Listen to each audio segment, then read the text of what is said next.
Hello aspirants, welcome back again. Myself Divyanshu Pandey, आप सभी का स्वागत है बोर्ड एग्जाम क्लासेस के आज के इस इंपॉर्टेंट सेशन में। 25 फेब 2026 को क्लास 10th के साइंस पेपर कंडक्ट होने हैं और इसी के साथ आज के सेशन में हम असर्शन एंड रीजन का लास्ट मिनट रिवीजन करेंगे। ये बहुत इंपॉर्टेंट क्लास होने वाली है जो कि आपको काफी अच्छे हाई स्कोर मार्क्स दिलाएगी। तो पूरी क्लास तक आप बने रहिए लास्ट तक। साथ ही साथ इस चैनल को आप सभी अपने तरफ से सब्सक्राइब कर लें और अपना सपोर्ट हमें देते जाएं, वीडियो को लाइक और शेयर कर लें। तो चलिए शुरुआत करेंगे आज के सेशन की अपने फर्स्ट क्वेश्चन के साथ। आप सभी जानते हो कि साइंस में section A, section B, section C आएगा, तो उसी तरीके से हम आगे बढ़ेंगे। सबसे पहले आपको क्वेश्चंस मिलेंगे बायोलॉजी के, यानी कि सेक्शन फर्स्ट के। तो यहाँ पर असर्शन एंड रीजन का सबसे पहले आपको जो इंस्ट्रक्शंस दिए गए हैं उसको पढ़ना है और साथ ही साथ क्वेश्चन पढ़ने हैं। असर्शन में दिया गया है कि tallness of a pea plant is controlled by an enzyme. Reason है the gene of the enzyme makes proteins which help the plant to be tall. तो मेंडेलीव से रिलेटेड, प्लांटेशन से रिलेटेड, क्रॉस पॉलिनेशन से related कई questions आपको देखने को इस बार के एग्जामिनेशन में मिलने वाले हैं। सबसे पहले आप बताइए कि इस क्वेश्चन का आंसर क्या होगा और अपने आंसर आप सभी कमेंट बॉक्स में जरूर करिए कि फर्स्ट का आंसर ये है। और इसका आपका करेक्ट आंसर के बारे में अगर हम जाने तो उसके पहले हम इसका एक्सप्लेनेशन देख लेते हैं। तो हम सभी जानते हैं कि the tallness of a pea plant यानी कि जो मटर का पौधा होता है, straight control by genes, especially by alleles of a gene that influence the production of proteins. The gene responsible for tallness codes for proteins, often enzymes, that regulate growth process in the plant. तो आप समझ गए होंगे कि assertion सही कि गलत है। यहाँ पर तो पूरा जो इंपॉर्टेंस है वो जीन का कहा गया है कि उसी के अकॉर्डिंग जो है, उसी के बेसिस पर टॉलनेस किसी भी प्लांट की रहा करती है। वहीं पर एंजाइम के बारे में बात करें, so enzymes are proteins that catalyse biochemical reactions. ये एक प्रोटीन्स होते हैं जो कि बायोकेमिकल रिएक्शंस में अपने तरफ से रिएक्शन करते हैं, including those involve in a cell elongation and division which contribute to the plant's height. तो इस तरीके से R is the correct explanation of A. Tallness is controlled by a gene that produces a specific enzyme. The gene makes proteins that help in growth. ठीक है, तो इस बात का ध्यान रखिएगा। और जो भी आपका टॉलनेस रहता है वो जीन से कंट्रोल्ड होता है और जीन एक खास तरीके की एंजाइम्स आपके प्रोड्यूस किया करते हैं और वो एंजाइम आपका बायोकेमिकल रिएक्शंस बनाता है। नेक्स्ट क्वेश्चन की तरफ चलेंगे। Vulture will always have the least amount of pesticides in a food chain. चलिए ठीक है, रीजन इसका दिया है vulture occupies the last trophic level and it gets only 10% energy of the previous trophic level. तो 10% का जो एनर्जी फॉर्मूला था आपने पढ़ा होगा, ठीक है, जो आपकी पूरी फूड चेन होती है उससे रिलेटेड ये क्वेश्चन पूछा गया है। तो सबसे पहले हम इसको देखेंगे। असर्शन इसमें गलत है, क्यों?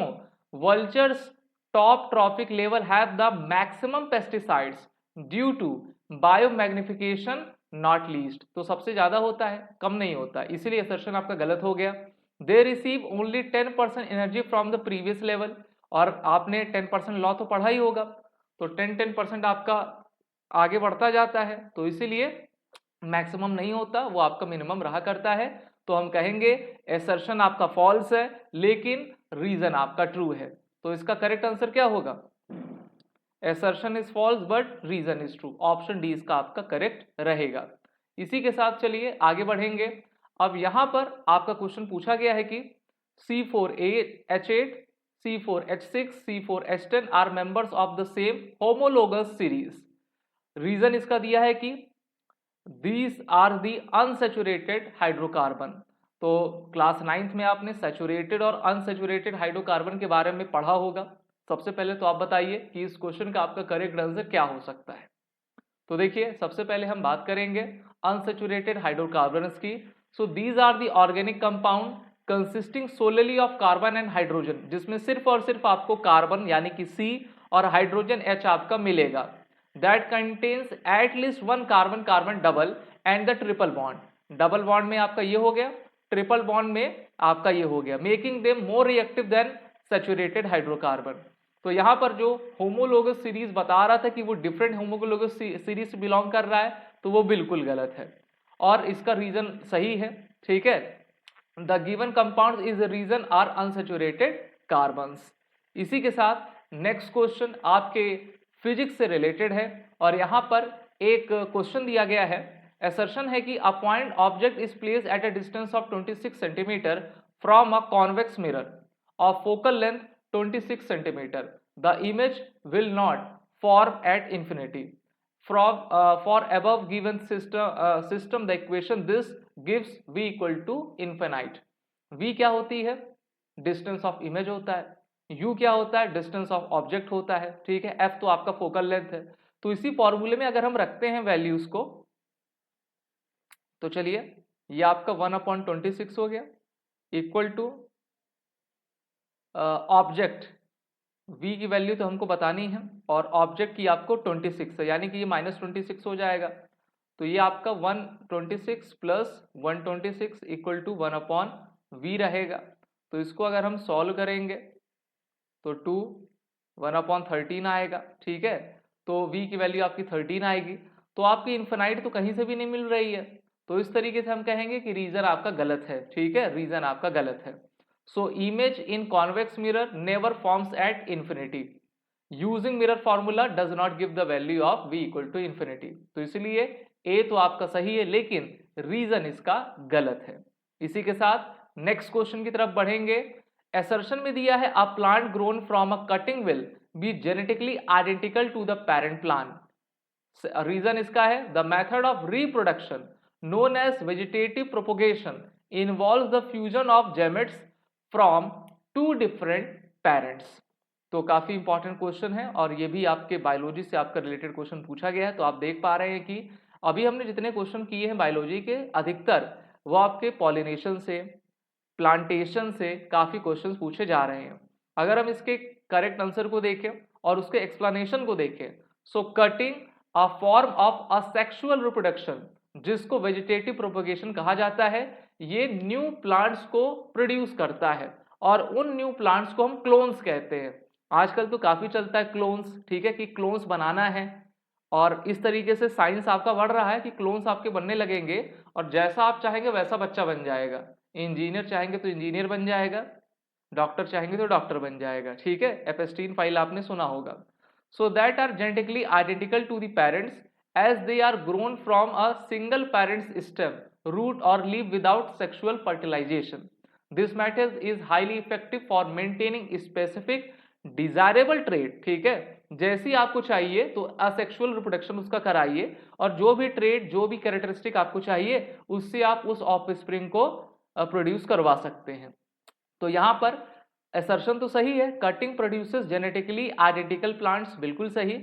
Vegetative propagation does not involve fusion of gametes, that is sexual reproduction. तो आपका आर आपका गलत था, तो इसलिए A is true, assertion is true, but reason is wrong. Next question, assertion में दिया गया है कि synthetic detergents can be use for washing clothes even in hard water. The charge, reason है the charged ends of detergent molecules from soluble salts with the calcium and magnesium ions present in the hard water। वैसे अगर आप hard water में normally जो soap होता है, साबुन होता है, जब उसको करते हैं तो वो झाग नहीं देता है, ठीक है, क्योंकि वो हार्ड वाटर है, उसकी प्रॉपर्टी वैसी है नहीं। लेकिन यहाँ पर पूछा गया सिंथेटिक डिटर्जेंट के बारे में, ठीक है, can be use for washing clothes even in hard water. तो देखिए असर्शन आपका बिल्कुल सही है, ठीक है। Detergents work well in hard water because they do not form insoluble precipitates with calcium and magnesium। तो आपका assertion आपका बिल्कुल सही हुआ। वहीं पर अगर हम रीजन को देखें, so detergents contains sulfonate और sulfate groups, these form soluble salt with calcium and magnesium। तो इस प्रकार से जो रीजन है वो भी आपका सही है, तो दोनों आपके करेक्ट हैं। तो आप कह सकते हो कि R correctly explain the reason, तो ऑप्शन ए जो आपका है वो सही है। अब नेक्स्ट क्वेश्चन की तरफ बढ़ेंगे। नेक्स्ट क्वेश्चन भी काफी इंपॉर्टेंट है और यहां से आपके एग्जाम में क्वेश्चंस पूछे जा सकते हैं। और हाँ, क्लास को लाइक करना बिल्कुल ना भूलिएगा आप सभी।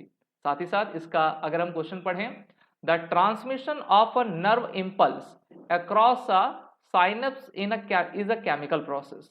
रीजन दिया है, when an impulse reaches an axon terminal, it triggers the release of neurotransmitters that diffuse across the synaptic gap। अब यहाँ पर आपके एग्जाम में जो आपका न्यूरोट्रांसमीटर है, एक्सॉन टर्मिनल है, उसका फिगर भी बनाने को आ सकता है।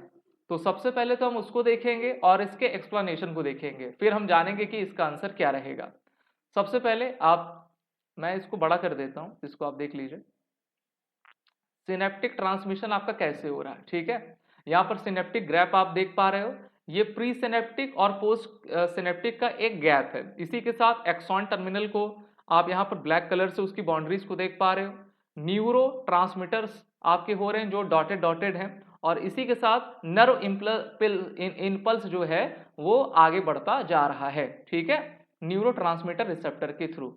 तो इसमें अगर हम जाने तो synaptic transmission is the fundamental process by which neurons communicate।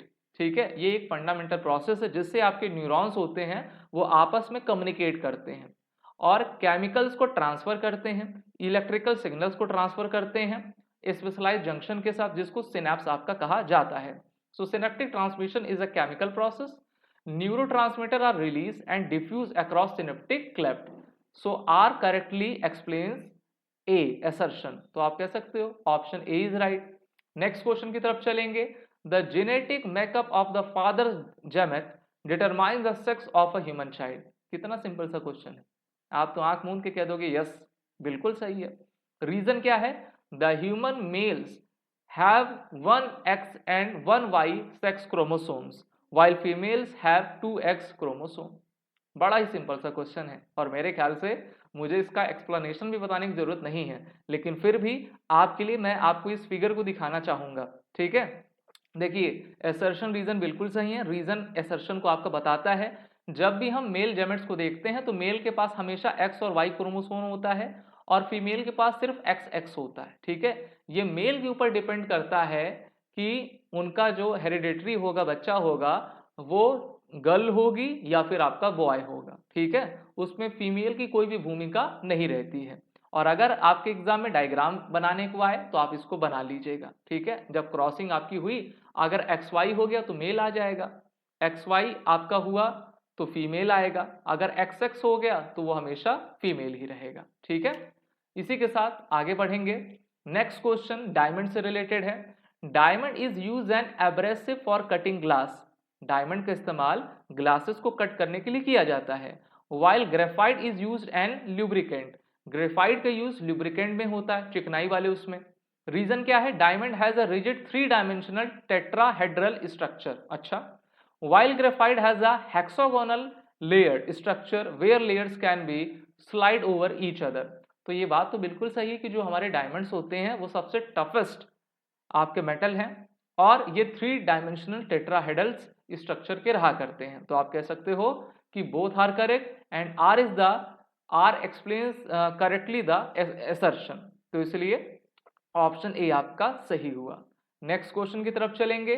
Next question देखिए आपके लाइट से रिलेटेड है। असर्शन दिया है the sun appears reddish at sunrise and sunset. यानी कि सूर्य उदय होते समय और सूर्य अस्त के समय जो सूर्य का रंग है वो हमें रेडिश लाल रंग का दिखता है। बिल्कुल दिखता है, इसमें कौन सी गलत बात है। रीजन क्या है, at sunrise and sunset light from the sun travels at a longer path through the atmosphere. हाँ ये भी सही है। And the longer wavelength red light scattered less. बिल्कुल सही है। विबग्योर में अगर आप देखोगे तो जैसे रेड लाइट है आपका, तो कोई भी व्हीकल्स होती है उसमें हम रेड का ही यूज करते हैं। क्यों करते हैं, क्योंकि उसकी वेवलेंथ सबसे ज्यादा होती है ना, वो स्कैटर्ड लीस्ट करती है, इसीलिए रेड रेड जो है हमको दिखता है ज्यादा दूर तक, और सूर्य का रंग भी हमको आपका दिखता है। वहीं पर स्काई आपकी ब्लू क्यों दिखती है, क्योंकि जो ब्लू कलर है वो स्कैटर्ड ज्यादा हो जाता है, इसीलिए दिखता है। तो दोनों आपके सही हैं, ठीक है। और यहाँ पर आप रेले स्कैटरिंग देख पा रहे हैं, जो कुछ इस प्रकार का फिनोमिना देखिए दिखा रहा है, ठीक है। आपको रेडिश दिख रहा है। चलिए, due to scattering of light, जिसको रेल स्कैटरिंग कहते हैं, रेड लाइट लॉन्गर वेवलेंथ की होती है और स्कैटर आपके लेस रहा करती है। नेक्स्ट क्वेश्चन की तरफ चलेंगे। फिर से क्रॉस पॉलिनेशन आ गया। मैंने कहा ना, जो आपका मेंडलीव है, क्रॉस पॉलिनेशन है, प्लांट है, प्लांट की आपकी हाइट्स हैं, उनसे रिलेटेड कई क्वेश्चंस आएंगे, तो उस चैप्टर को रिवीजन करना बिल्कुल भी ना भूलिएगा। Cross pollination leads to greater genetic variation in the offspring. Reason क्या है? Pollen grains are transferred between flowers of genetically different plants during cross pollination. तो इसका आपका right answer cross pollination increases variation, बिल्कुल सही है। और सर्वाइवल के चांस भी ज्यादा रहते हैं। अगर वो आइडेंटिकल हो जाएंगे तो सर्वाइवल के चांस उतने नहीं रहेंगे, जबकि जब वेरिएशन होगा तो उसमें चांसेस ज्यादा होते हैं। It involves transfer between genetically different plants. Next question, assertion में दिया है the inner lining of the small intestine has numerous finger like projections called the villi. ठीक है, विली विली। रीजन है the villi decreases the internal surface area for the absorption of food.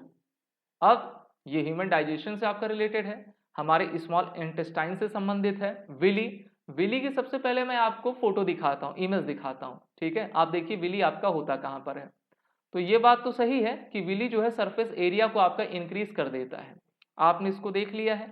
Willie के just नीचे आपको capillary tube दिखेंगी, उसके बाद आपका लैक्टल दिखेगा, और ये सब चीजें आपको स्मॉल इंटेस्टाइन यानी कि छोटी आंत में देखने को मिलता है। तो रीजन तो असर्शन तो आपका सही है, लेकिन रीजन में दिया था कि डिक्रीजेस सरफेस एरिया, ये आपका गलत है। ठीक है, सरफेस एरिया को वो कम बिल्कुल नहीं करता। नेक्स्ट क्वेश्चन केमिस्ट्री से रिलेटेड है। Butanol and butanol, butane 1 all and butane 2 all exhibit similar chemical properties. दोनों ही एक तरीके की केमिकल प्रॉपर्टी को शो करती हैं। रीजन क्या है? They belong to the same homologous series of alcohols and possesses the same functional group OH। बताइए क्या सही होगा इसमें? Option A, option B, option C या फिर option D? So right answer is option B, both are alcohols with group OH। ठीक है, alcoholic group का है, होमोलोगस सीरीज आपके बनाते हैं, but position of OH differs, so chemical properties are not same. So R does not fully explain similarity. ठीक है, सही होने के बावजूद भी मतलब आर सही तरीके से उसको एक्सप्लेन नहीं कर पा रहा, ऑप्शन बी आपका करेक्ट है। नेक्स्ट क्वेश्चन की तरफ चलेंगे। Assertion, a person uses a concave lens to correct the hypermetropia. अच्छा, ये क्वेश्चन जरूर आएगा, 100% आएगा, देख लीजिए आप सभी। रीजन क्या है? A concave lens the focal length of the eye lens allowing the image of nearby objects to form on the retina.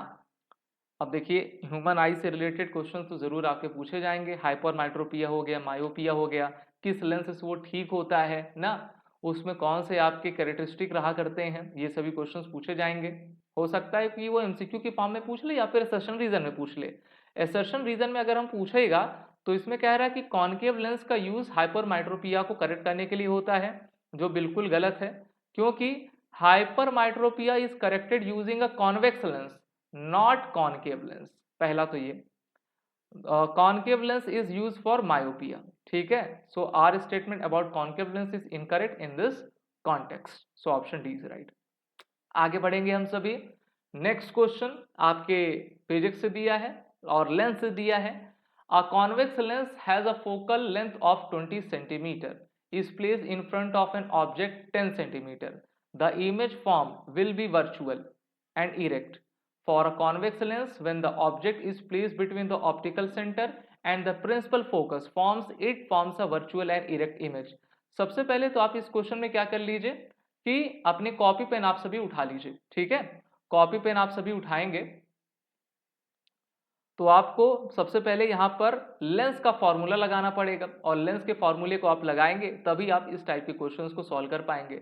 Lens का फॉर्मूला आप जानते हो, 1 upon focal length 1 upon f equal to 1 upon v minus 1 upon u रहा करता है। अब हम इसको लिखेंगे और सॉल्व करेंगे। चलिए आपके सामने सॉल्व करता हूं मैं।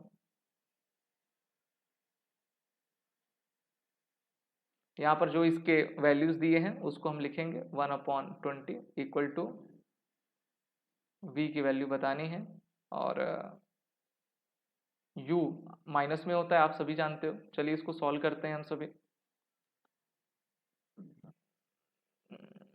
1/20 माइनस 1/10 इक्वल टू 1/v हो जाएगा। ठीक है, अब हम जब इसको सॉल्व करेंगे 1/20 20 ये ले लेंगे और 1/20 माइनस 2/20। ठीक है,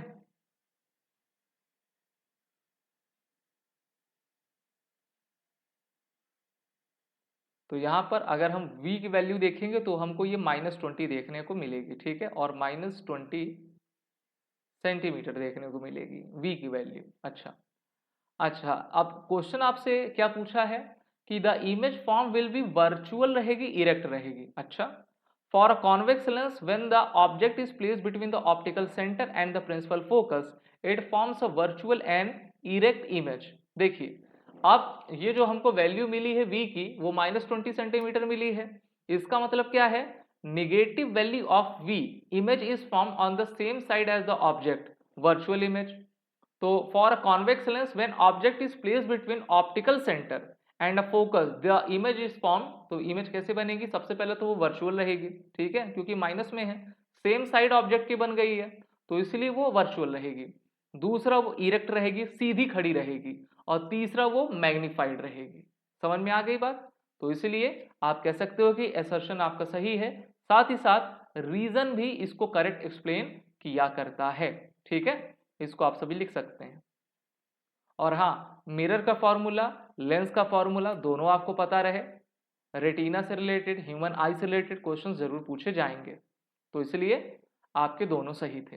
तो ये थे assertion and reason. I hope class आपको अच्छी लगी हो। बाकी और भी वीडियोस हमने बनाई हुई हैं, उसको आप देखिए, अपना रिवीजन बेहतर करिए और 25 फेब 2026 की प्रिपरेशन करते जाइए। Wish you all the best.